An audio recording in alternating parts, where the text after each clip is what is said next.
You ever spend your first night on a piece of rural land and realize just how dark it actually gets out there? Like, genuinely can't see your hand in front of your face dark. Yeah, that'll change how you think about lighting real fast.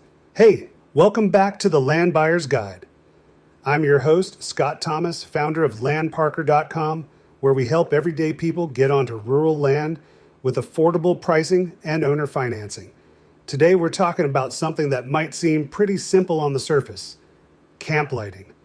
But honestly, once you're actually out there on a piece of land at night, you realize it matters a whole lot more than you'd expect. So let's get into it. Here's what a lot of people don't realize until they've actually spent a night away from the city. Rural land gets dark. Not like, oh, it's a little dim dark. I mean real darkness. No street lights, no neighbor's porch light bleeding over. If there's cloud cover, you might genuinely not be able to see what's 5 feet in front of you, and that changes things.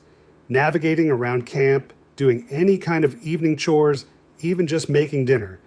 It all gets a lot harder without decent lighting. So whether you're just doing a weekend trip on your property, building out a full off-grid homestead, or somewhere in between, it's worth thinking about this stuff ahead of time. Let's start with the most basic and honestly most useful piece of gear, the headlamp. If you only buy one lighting tool before your first trip out to your land, make it a headlamp. The reason is simple. It keeps your hands free. You can be splitting wood, checking on animals, cooking, whatever, and you've still got light right where you need it. Most of the decent ones these days run on AA batteries or charge up via USB, so you've got options. One thing worth knowing is that most headlamps have a red light mode. That might seem like a weird feature at first, but red light actually preserves your night vision, and it's a lot less harsh on your eyes when you're moving around in the dark. It's one of those things you don't appreciate until you use it.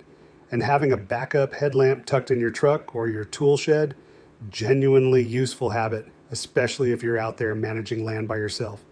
Now, headlamps are great for task work, but they don't do much for lighting up a space. That's where lanterns come in. Lanterns give you that wider ambient light. Good for inside a tent, a cabin, an outbuilding, or just around a campsite when you're cooking or hanging out after dark. There are a few different types, and they all have their place. Battery-powered lanterns are the most straightforward. LED versions especially. They're energy efficient, and a good set of batteries can keep you going for a long time. Then there are rechargeable lanterns, and a lot of those come with USB ports built in, which is a nice bonus if you're off-grid and need to keep your phone charged. Solar lanterns are worth a look if you're planning longer stays. They charge up during the day and run at night. Low maintenance, no batteries to deal with. For someone spending extended time on their land, that's a real convenience. And then there are propane or fuel lanterns. These put out a lot of light. They do really well in cold weather when batteries tend to drain faster. The trade-off is you need to manage your fuel, and you want to make sure you're using them in a ventilated area. Outside or in a space with good airflow, not sealed up tight. If you're thinking about longer stays on your property, a rechargeable or solar lantern just takes the hassle of constantly restocking batteries off your plate. Moving on, string lights. These have gotten really popular with people who are building out a more permanent setup on their land, and it makes sense. Stringing up some solar-powered lights around a porch, an outdoor kitchen, or a gathering area just makes the space feel a lot more livable. Solar versions don't need any electrical hookup. They run for free once they're up, and they're pretty low maintenance. If you've got a spot with limited sun, battery-operated string lights are a decent alternative. Now, I know this next one might sound old school, but candles and oil lamps are still worth mentioning. Not as your main lighting strategy necessarily, but as a backup.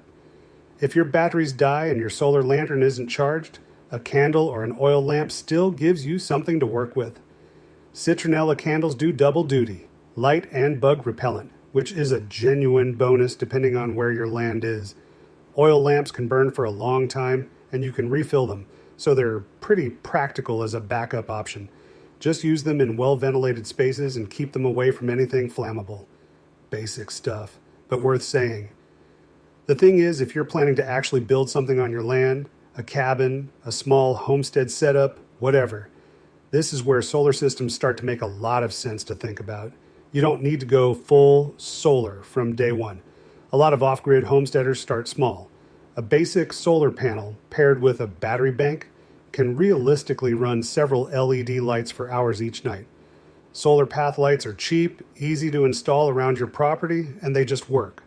And once you've got a basic system in place, you can build on it over time as your needs grow. One thing to think about if you're evaluating a piece of rural land with solar in mind, take note of tree coverage and which direction the land faces. Both of those things affect how much sunlight you're actually going to collect. It's not a deal breaker either way, just good info to have when you're planning. So let's talk about how to actually choose what's right for you, because it does depend on your situation. If you're doing short weekend trips, keep it simple. A headlamp and a battery lantern cover most of what you need. Easy to pack, easy to use, done. If you're doing longer stays or building towards something more permanent, that's when rechargeable and solar options start to pay off. Less restocking, less waste, more self-sufficient. Think about what you're actually going to be doing at night on your land too.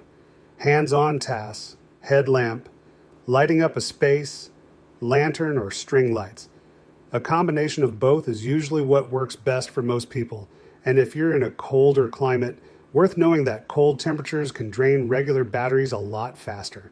Lithium batteries tend to hold up better in the cold, and propane lanterns don't have that issue at all. Budget-wise, you really don't need to spend a ton to get a solid starting setup. A quality headlamp and a reliable LED lantern get you pretty far, and both can be found at reasonable prices. So if you're just getting started and want to know what a basic kit looks like, one good headlamp per person, one medium or large LED lantern for general area lighting, and a small backup option, whether that's extra batteries, a candle, or a little solar light. If you've got a more fixed camp or a permanent spot on your land, add some solar path lights. That's a solid foundation. You can grow from there. Here's the takeaway I'd leave you with. Good lighting is one of those things that just quietly makes everything better when you're out on your land. It makes you more efficient, it keeps you safer, and honestly, it just makes spending time out there more enjoyable. It's not complicated to get set up. Think about how you're using the land, what power sources you have available, and how long you're typically staying. Then build a setup that fits that reality. You don't need to overthink it. Start simple, get out there, and adjust as you go. All right, that's going to do it for today's episode. If you're thinking about buying rural land, or if you're already in the process, head over to landparker.com. We've got properties all across the country, a lot of them with really accessible pricing and owner financing options, sometimes as low as $100 down and $100 a month. It's a great place to start exploring what's out there. Take a look at the available properties, do some reading, and if you've got questions, we're happy to help. Thanks for listening, and we'll catch you on the next one.